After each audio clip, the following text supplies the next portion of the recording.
Perfect. Well, I want to thank everybody from the Wall Street Silver community. Welcome back. We have a special guest, Lyn Alden. Lyn Alden is the founder of Lyn Alden Investment Strategies. Lyn, how are you doing today? I'm good. How are you? We are very good. Super excited to have you on. Thank you so much for coming.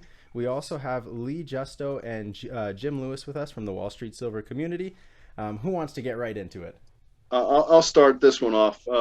When you talk a lot about the petrodollar and how it's kind of going away, monetary system, we had the Bretton Woods and we had the gold standard.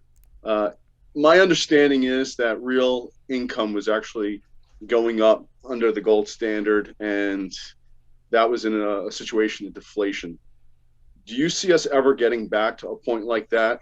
And what's your outlook for the petrodollar system, given today's environment, and how do you think precious metals will play a role under a new system?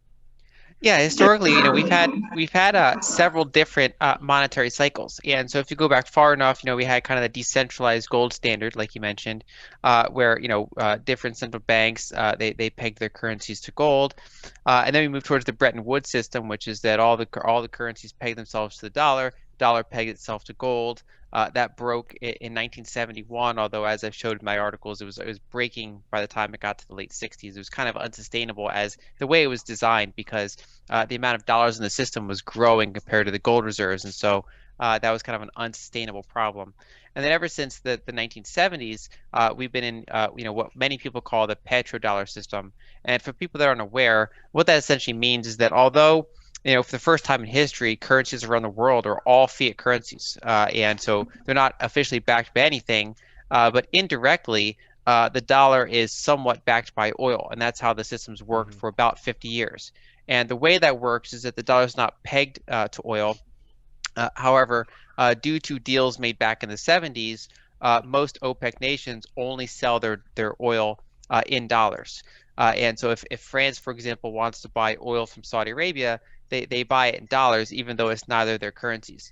And then by extension, a lot of countries have to either get dollars or they have to exchange their currency for dollars. And so many of them end up selling their products and services for dollars, so that they can basically take those dollars and then they'll be able to buy oil and other commodities with them. And then by extension, because the dollar became kind of the global, reserve currency, that's also used for a lot of financing. And so when an emerging market country, whether a government or their corporations want to raise capital, it's often done in dollars, and so they end up owing dollars. And therefore, if you have a debt denominated in something, you would then have a demand for that thing. So if you have a lot of dollar-based debts, and you have, say, a cash flow disruption, well, suddenly you got to get your hands on dollars in order to service your debts. And so that kind of creates another layer of persistent global dollar demand. But for a variety of reasons, that system has been kind of, straining under its own weight for the past decade or so. And so, I think, I covered kind of the ways that could sort itself out. I mean, you could shift towards more and more of a global currency system where you have multiple different regional reserve currencies rather than kind of one, major currency underpinning most types of international trade. Like we're starting to see, for example, more countries are, more trade is happening for oil in euros in some places. And so, for example, Russia has been kind of spearheading that, where when they do deals with China, they do deals with Europe. It's increasingly shifting, more towards the direction of euros for them. And so over time, my base case is to see things become more decentralized. And, it's still unknown what role gold is going to play, what role silver is going to play. But essentially, whenever you have these kind of big transitions, normally it is accompanied by some significant degree of currency devaluation compared to hard assets. And you rarely have a reset where the currency comes out stronger than it went in. It's usually basically that because you have so much debt built up in the system, because you have so much kind of unsustainable things, kind of the way that the system's structured, usually that the release valve ends up being more currency, and then that kind of indirectly deleverages things because of the debt to money supply ratio goes down, mainly because the amount of money in the system goes up. And that so every 50 years or so you kind of get one of those bigger transitions. Do you see the future currency, the Fed coin, being pegged to maybe SDRs instead of precious metals, or? So it's possible. And so if you go back all the way to the Bretton Woods system, you had, two competing ideas there. So as World War II was wrapping up, they were kind of debating on which direction to go in. And the plan from the UK, and it was supported by some others, which was that they should have like a unit which they called the Bancor at the time, which would basically be what we now have as SDRs, which is essentially it could be gold, or it could be kind of a basket of multiple currencies, and that would kind of be a unit that central banks can hold and use for international trade. And then multiple currencies could peg their currency to the SDR, or the Bancor, as it would have been called. Now, the United States position was no, we want everything to peg to the dollar. We want the dollar to be the center of it, and that ended up winning out, and that's how we had the petrodollar, the Bretton Woods system. Now, in 1969, the IMF introduced special drawing rights, or SDRs, which are essentially the Bancor version 2, which is a basket of about 5 currencies, weighted in a certain way, I believe based on trade, and that basket of currencies can change over time. So, for example, over time, China's was added to it as one of the examples. And so what you're getting is a somewhat smoother thing, because you're not tied to one country's currency. Now, that never really took off. Now, some countries actually did peg their currencies to the SDR. Some of the smaller countries have done that, but that's become less popular. I don't know if any still are pegged to it. And there's only about 200 billion worth of SDRs out there. Although the IMF did just propose that they want to triple or quadruple the amount of SDRs in existence, and so that's kind of that's been proposed by some outgoing central bankers. Most famously the previous head of the Bank of England has proposed something like that, kind of a digital SDR. But that's not necessarily the route that they're going to go, because that's one of those things that requires a lot of coordination. And so whenever the IMF wants to introduce those, they need involvement from several other nations. And that's, we have a lot of strained relationships these days between, say, the United States and China, even to some extent, with Europe. And so getting, into agreement with that is much harder than a more decentralized system where, currencies are basically, there's different types of currencies that are able to be used for energy trade, and that they kind of float next to each other at different exchange rates based on trade balances, based on economic strength, things like that. And really, if you look at policymakers, whenever they prefer to, they try not to peg their currency to anything, and it's really out of necessity that they would go back to something like that. Only if for them, it'd be kind of like a last resort, where if the currency is just it's no longer accepted, it's losing a lot of value, they're unable to raise interest rates because of high debt levels, it's possible they could turn to that as a last resort. Jim, you had a question? Yeah. So you just touched on SDRs, and Janet Yellen, our Treasury Secretary, just, if I recall, do you know what stage that's at? She just had an announcement about 500 billion in SDRs that they were going to approve. And if I recall, the IMF did approve it at her urging. And I don't even think they've clearly defined how they're going to spend that money. But I was wondering if that sort of plays into your thinking on that issue of the expansion of SDRs. Yeah, the last news I've seen, and I'm looking up now too, is that they are proposing a $650 billion equivalent issuance of SDRs. Wow. And that's not certain yet, because that has to be, they said they're going to present it in June, and this is from the IMF, and that's got to get approval from the countries involved in the SDR basket. And so, like many other, that's the thing. If you have kind of an organization made up of multiple countries, you naturally have that bureaucratic, timeline. And so they have to get agreement between everyone, and you have to kind of coordinate things. And if that passes, basically they're using it as a way to potentially help out some of the frontier markets in particular. Like, we went back to the fact that a lot of them have, say, external debts, and it's hard for them to build reserves. So they can do that as a form of aid, or as a form of loans that in some ways kind of end up indebting them more down the road, but that kind of dig them out of their current situation. It also kind of diversifies global reserves. And so ever since around the year 2000, the share of global central bank foreign exchange reserves that's in dollars, or treasuries more specifically, has been declining as a percentage of the total. And so even though it's still the largest single allocation, it is going down over time. And if there were to be more SDR issuance, that could kind of accelerate that, because that kind of inherently is a more decentralized reserve asset. But isn't an SDR, isn't that sort of piling one fiat, a new type of fiat backed by other fiats? Because isn't an SDR a basket of fiats, essentially? It just Yeah. seems like we're leveraging fiat on top of fiat, which is you almost in our community we tend to value precious metals, so this just becomes more and more comical as we get deeper and deeper into it. Yeah, Um, all SDR does is diversify the type of fiat. It doesn't fix the fiat problem.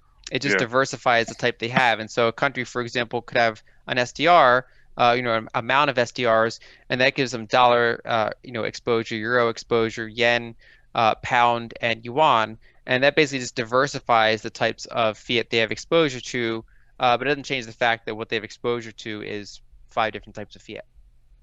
Now, I'm going to change the subject to Basel III if we could. If do you see that changing things in the coming months? I think in June there's some different deadlines for different countries, but making gold a tier 1 asset equivalent to U.S. Treasuries. Do you see that changing the sort of math of how gold is valued in the future? It certainly could. I mean, right now, most commercial banks, they don't, gold is not a huge part of their assets. But for example, some countries have embraced it more than others. And so, from a central bank perspective, Russia, their bank has been very bullish on gold, and they've been using that increasingly as one of their primary foreign exchange assets, along with euro-denominated assets. That they're kind of their 2 big ones for Russia. And by making it a tier 1 asset, that diversifies the number of organizations that can choose to use gold as one of their long-term stores of value. When they calculate how much risk they're taking on, gold ends up basically accounting for a lot less of their risk bucket, because you get to treat the full value of that gold.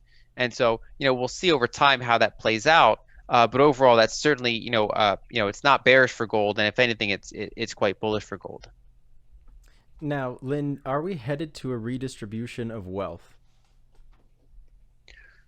Well, I think in some ways we've had our distribution of wealth for the past few decades. It's basically that the closer you are to kind of the central hub of how money's created, the easier it is to get that wealth, and then you can do things like rewrite laws, basically influence regulators. You have that kind of revolving door between industry and regulation, and you kind of rig the system more and more in favor of yourself.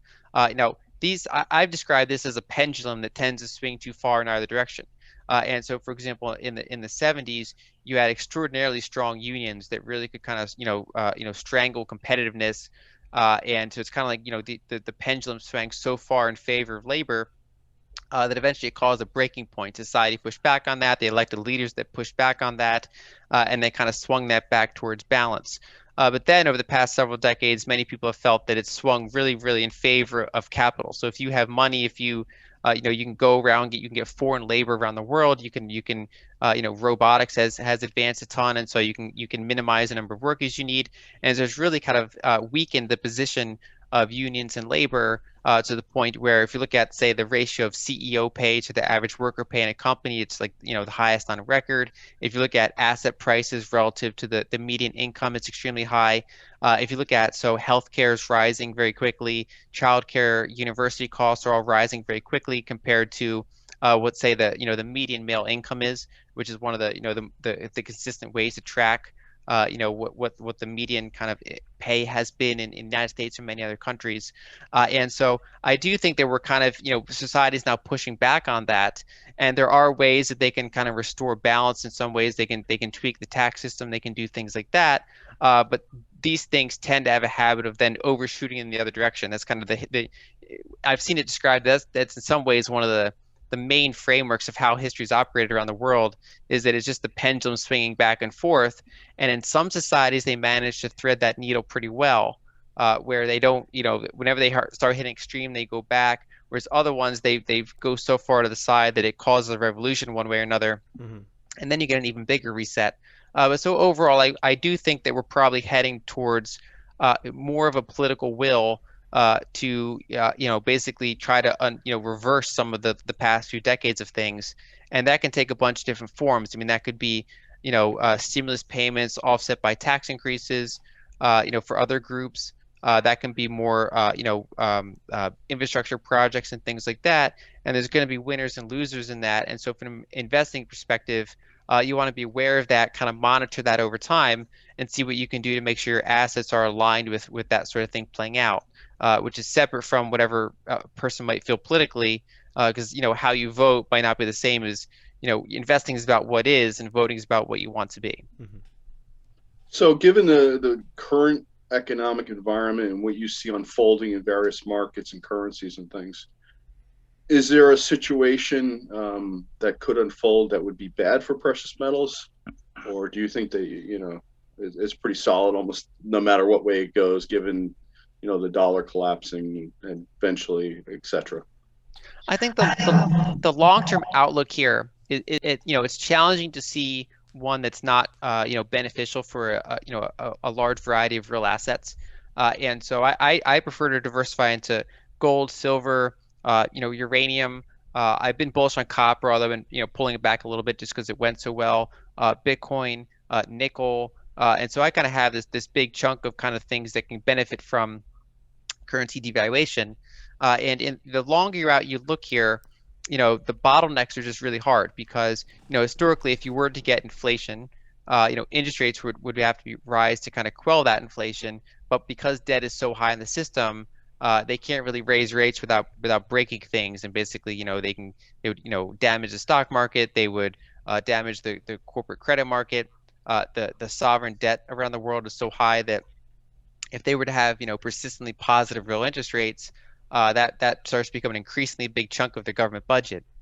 And so a lot of this is really kind of predicated on those low interest rates. And so over time, I do think that we're probably going to be in a period of currency devaluation, persistently negative real rates, which is good for real assets, including precious metals. Now, there are some near-term headwinds that can push up against that. And so, for example, ever since August 2020, we've been in an environment of rising real yields, which is that inflation measures are going up, but nominal treasuries are rising as well. And so, based on most official ways to measure it, the real rates have been rising. So even though they're still negative, they're just less negative than they were back in August. Now, there's a couple things that can, potentially reverse that. And so, for example, if you were to get yield curve control by the central bank, where they suppress yields further and let inflation run hot, then you can get a bigger gap in real rates. I mean, where it goes even more negative than it was back in August, and that's kind of the next cycle up. But overall, I think that while there are some near-term headwinds that you have to kind of be aware of and make sure you define your time horizon, and people can define if they're traders or if they're buy and holders. But kind of getting through that, I do think it is hard to see an environment that doesn't involve some sort of currency devaluation, because the math for rates being positive, in a inflation adjusted sense, doesn't really work out for a lot of these entities, without kind of some sort of release valve of kind of devaluing those debts relative to the money base. And so it's kind of like what we saw in the 1940s, and this sort of long-term debt cycle kind of normally ends with a currency devaluation, and it's kind of something that repeats, throughout history every, 50 to 80 years or so. I think I already know the answer to my next question based on what I'm hearing from you, but do you follow Stephanie Kelton and MMT theory and this concept that they seem to believe there's no consequences for unlimited Fed printing in terms of financing our spending, the fiscal spending of the U.S. government? What's your sort of response to the Stephanie Keltons of the world out there? Well, so one is, if you looked at her recommendations, she often recommends yield curve control, which is that basically it's almost like acknowledging that there is a trade-off for that, but then overriding that trade-off and saying, so if you increase the amount of money in the system, you're prone to get inflation, bond yields are going to go up. But then she says, no, you should cap bond yields so that they don't, basically pay enough to justify that inflation.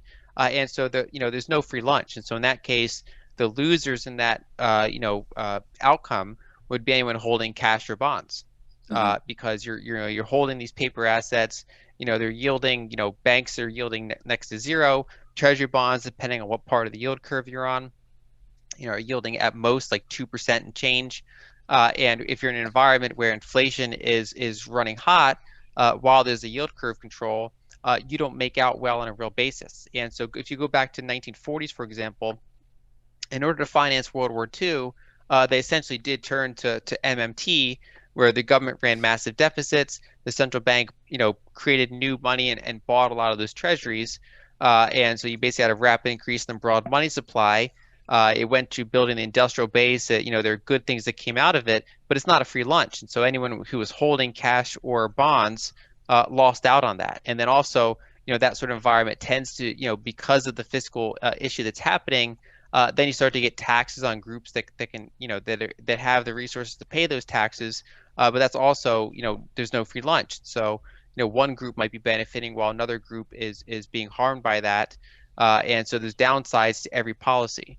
And so I generally feel that, when you see MMT people talking about their policies, they don't really acknowledge the trade-offs of the things that they're proposing. That, your currency could weaken compared to other currencies, your currency could weaken compared to real assets. People that are holding the bonds and the cash not in your currency, which in some cases wealthy people, but in other cases is pension funds and retirees and things like that, could lose out on a real basis. And so that's how I look at it, is that you can say, okay, here's what you're trying to do, X, Y, and Z, but it does have consequence, 1, 2, 3, and I feel like that discussion never really gets around to the consequences. Well, is there a limit to where they have to acknowledge that this is going to break? Like at some point, there's going to be an interest rate where, okay, yield curve control has to happen simply because the stock market starts freaking out, or interest rates start. Something's going to happen where there's going to be a shock to the system at some point in this process. And if the Fed does set an upper limit on, let's say, the 10-year bond, and let's say that's 2% just for a round. Number one, I guess first part of the question, where do you think the Fed would set that limit, where the pain point where they won't let it go higher? And number two, would the bond market respond by, all right, the Fed's buying everything, so the Fed ends up, the Fed balance sheet just explodes to some crazy number like 15 trillion, 20 trillion? The Fed has to buy everything? It most likely would go up dramatically. And so to answer your first question, I would say that the rate would probably be less than 3%. So it could be 2%, it could be 2.5%, where they would choose to cap the 10-year. Now, the specific number I think is less important than kind of watching for signs of a breaking point. And so I don't think the Fed's saying, okay, if it hits this point, we're going to cap it. I think they're saying if it rises enough that it starts causing problems in the corporate credit market, or it starts causing problems in the mortgage market, or the equity markets, selling off, and then economic growth is kind of rolling over for a couple quarters, and you start to get that kind of liquidity problem in say the treasury market, that's when they might go ahead and cap rates. And we already see this in other countries around the world. So for example, Australia is capping their 3-year, and they've had to buy quite a bit in order to maintain that cap. Japan's capping their 10-year. That's been a little bit easier for them because Japan is a somewhat of a more disinflationary situation than Australia is. But overall, I mean, the Fed has even cited those cases and says they're watching them. And again, if you look back into the 1940s, the Federal Reserve had to buy, about 10. They had to increase their Treasury holdings by about tenfold between about 1942 and about 1946 or so, in order to maintain that peg for the really inflationary part of that, the war and the big ramp up. And so it is likely the case that if they have to cap yields, a lot of that is going to be put to the Fed essentially. Now, that could be combined with other policies of financial oppression where they say, okay, banks have to own a certain amount of treasuries, pensions have to own a certain amount of treasuries, 10% of every 401k has to be involved in some treasuries. And then you get to that thing where you basically, you create mandates to kind of force people into that market. And so that's, there's some economists kind of, pointing to that as an outcome.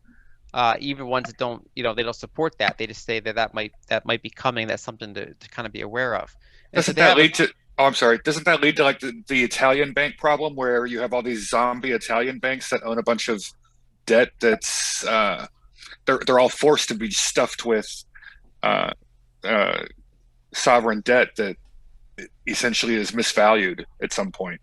Yeah, that's one of the issues. And yeah. So it's one of those things where again, there's no free lunch, and so if the central bank tries to buy it all, then you're more likely to get inflation, and then that basically has its own can of worms.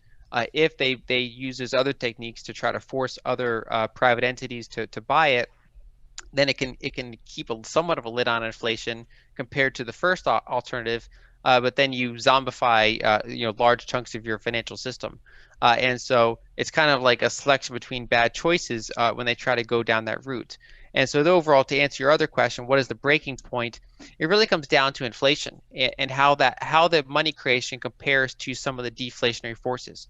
And so in society, as you get technology increasing, it tends to be deflationary. Aging demographics are deflationary.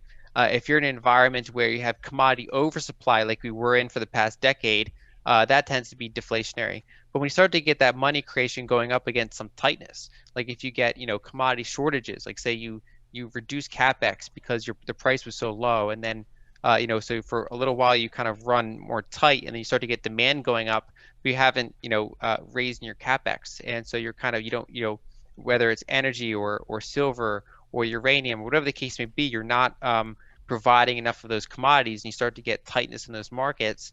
That's inflationary. And so when you start to kind of undo some of those disinflationary factors, and they start to turn more inflationary at a time when broad money supply is going up quickly, that's when they risk having spikes of inflation. And because they can't really raise rates due to how much debt's in the system, that's when you get that pretty sharp currency devaluation, and a lot of the bond market could be put to the Fed essentially, and that's one of the the key risks that they're aware of.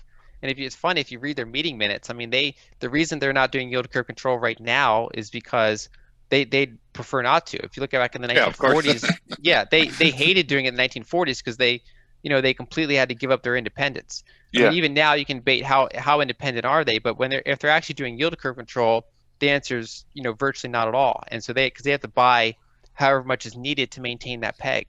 And so there was a lot of tension between the Treasury and the Fed back in the 1940s, where the Fed kept trying to get out of that deal, because once you go in, you're stuck for a long time. It was 9 years last time. Yeah, go ahead. Yeah, well, is there a point? I think personally, a lot of people think, and it sounds like you also think that they're already in that sort of debt trap. There's so much debt out there that the U.S. government has, that if they do allow interest rates to rise, the interest service on the government debt could pretty much swallow all of tax revenues. I mean, could you imagine going back 15 years when we had a 5 or 6% 10-year rate? Could you imagine all of the debt having to be rolled over at 5 or 6% on 30 trillion? I mean, it just becomes comical. It's like twice of what we spend on defense just for debt service at some point. And I don't think anyone could really imagine 5% 10-year yields at this point. Yeah, if you had and debt having to roll over at 5%. Yeah, if you had an average duration of just about 3%, by the end of this year, when debt is maybe 30 trillion, if you had an average of 3% yield on that, that's about $1 trillion.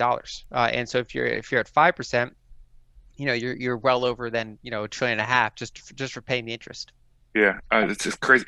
Is there a scenario here where the U.S. Treasury or the U.S. Interest rates, either the short, the T-bills or the notes go negative in the near future? Could the bond market force it to go negative?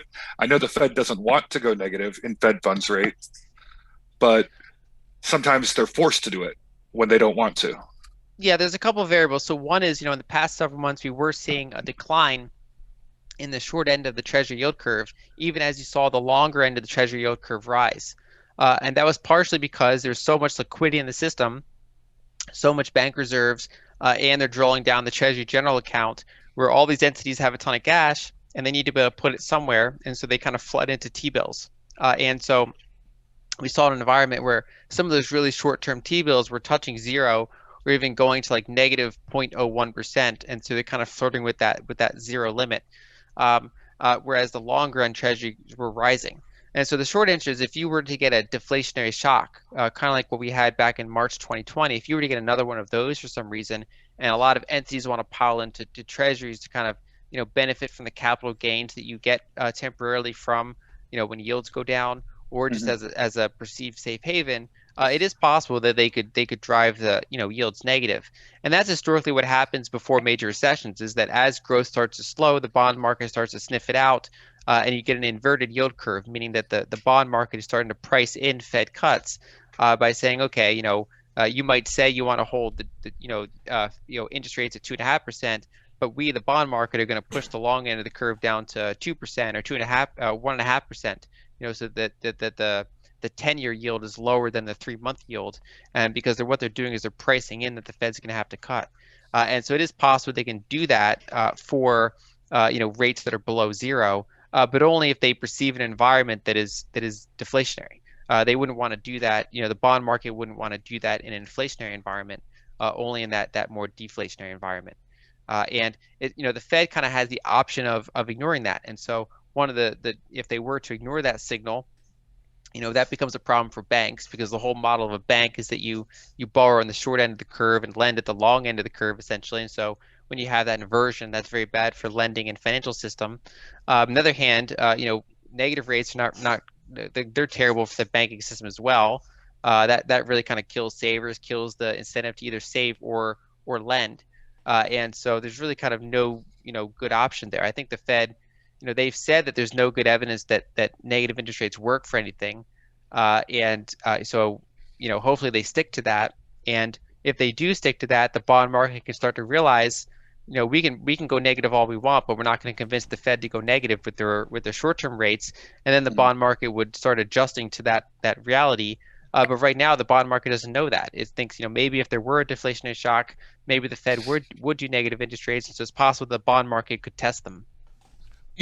So why, to expand upon what you just said about there not being evidence that negative interest rates help, why do you think the European Central Bank and the other various central banks in Japan and the other European countries that are not in the ECB, why are they still pursuing negative interest rates in the face of so much evidence that it's not working?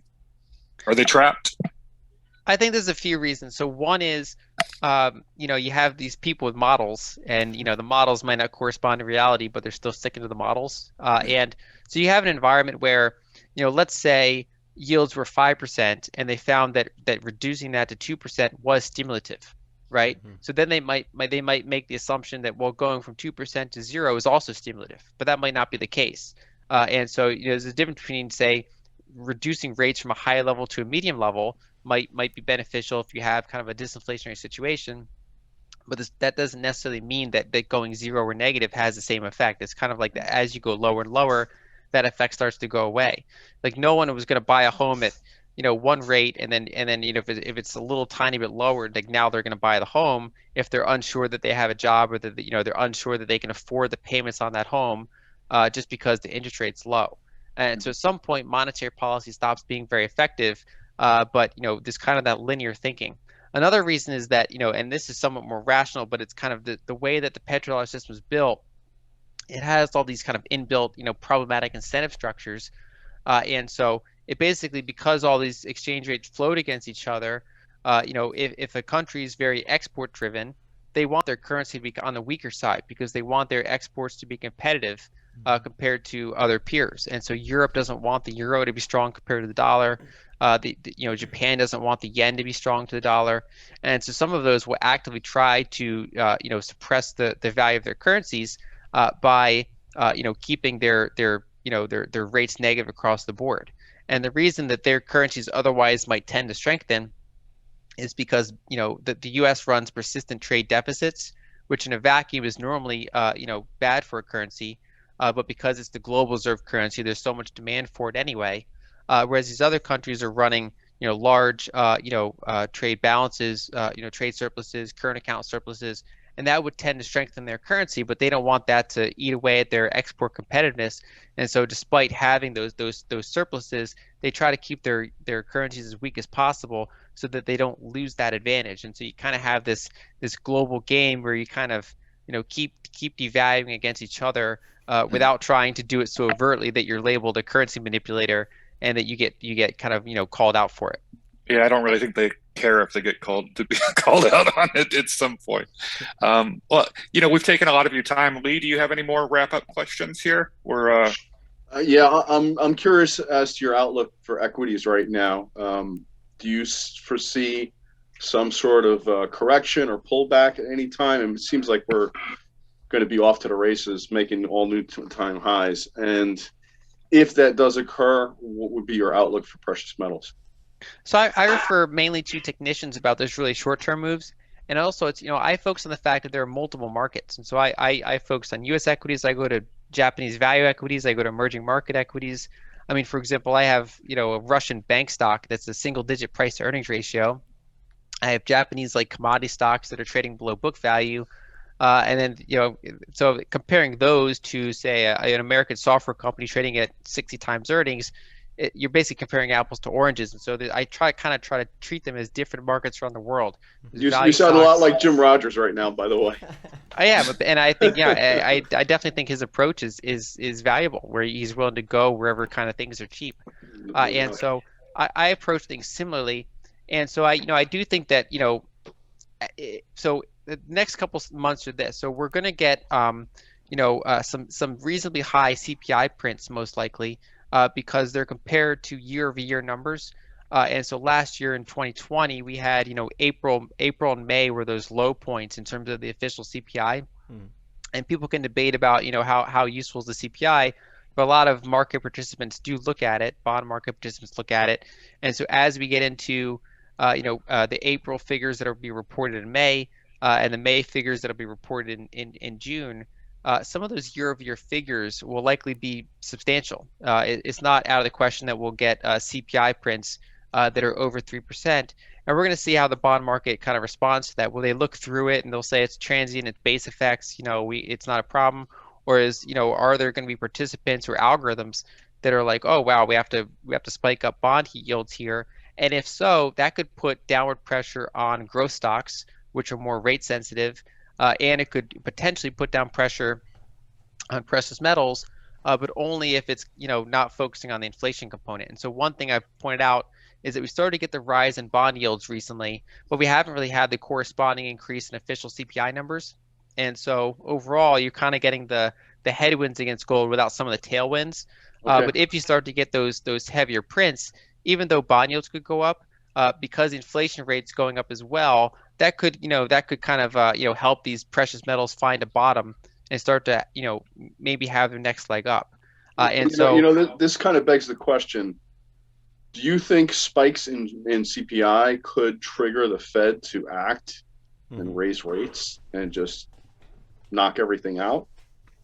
I think most likely not, because the Fed has, in their view, made it clear that they're going to try to let inflation run hot, and that's the way they measure it. Okay. And so, for example, they define it as core PCE, and they want core PCE, as they define it, to be well over 2% for a period of time. Yep. And they've already said that, April and May are going to have these base effects, and we're going to look through it. And so, I think they're going to try to let this run hot, which means if you're holding money in a bank, you're going to get paid near zero. At a time when official inflation metrics could be over 2%, alternative ways to measure inflation could be higher. Commodities have most of them have had really big year-over-year percent increases, and so it's generally in that environment of negative real yields better to be in real assets, including things like gold or silver, and people all have their own assets and what they think is best, and I prefer that kind of diversified real asset approach. Well, if inflation does start running hot, a lot of people are speculating, at least maybe I'm following the wrong crowd on Twitter, but they can't raise rates. I mean, literally, can the Fed even conceivably raise rates with this much, with 30 trillion in government debt out there? I think most likely and not. corporates stuffed with debt too. I mean, there's just so much debt in the system that would cause the Dow would plunge 10% instantly. Mm-hmm. Yeah, and it's one of those things where, if you look back in 2018, late 2018, we saw that play out. And so the Federal Reserve was doing quantitative tightening. They were raising rates. They were talking about being on an autopilot. And towards the end of the year, they raised rates again, and they said, we're going to keep selling our assets on our balance sheet. The market totally freaked out. The market went down 20% a quarter.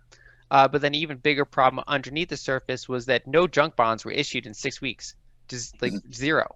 Basically, the credit market froze, and so everyone thinks that Powell, looked at the S&P, which he certainly noticed it, But really, the bigger problem that they were looking at was that the freezing of credit markets. That's a more acute problem.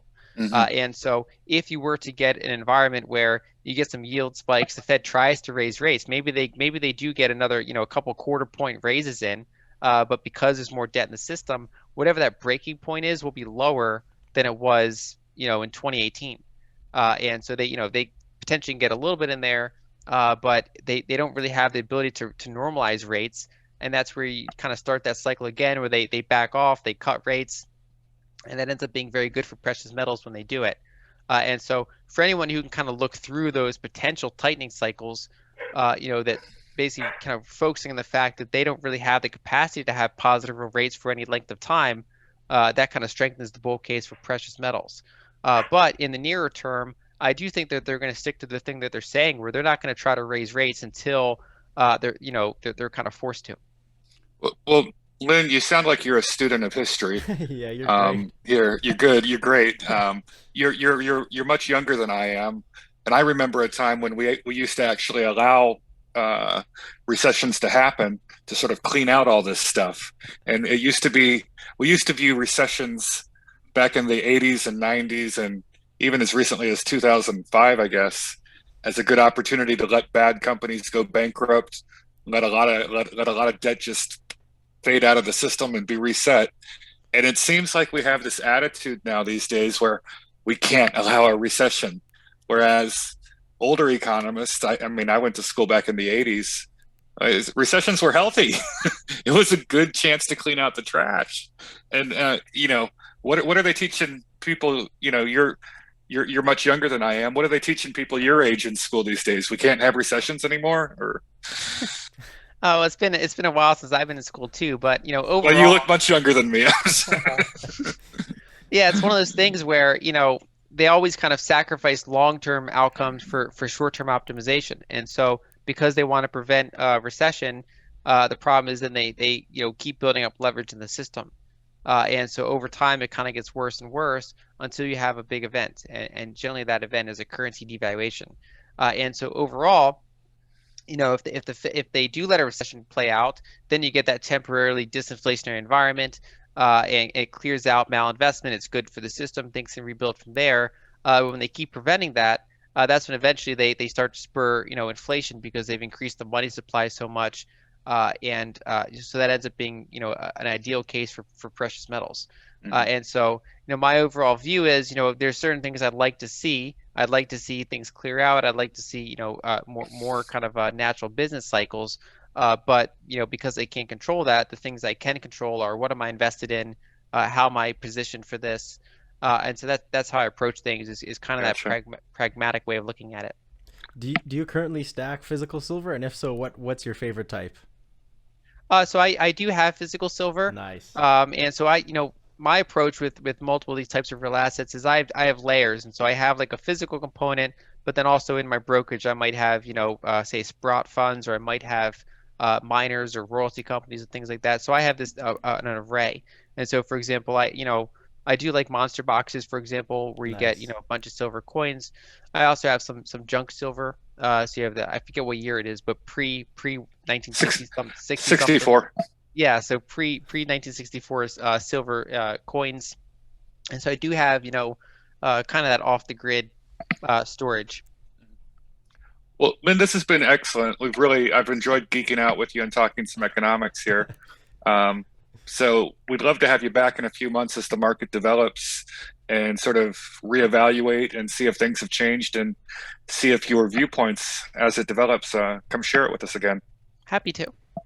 Awesome. Thank you so much, Lyn. Thank you thanks so for much, having me. Lyn. We appreciate you so much. Thank you, everyone from the Wall Street Silver community, and we hope to see you soon. Take care, everyone.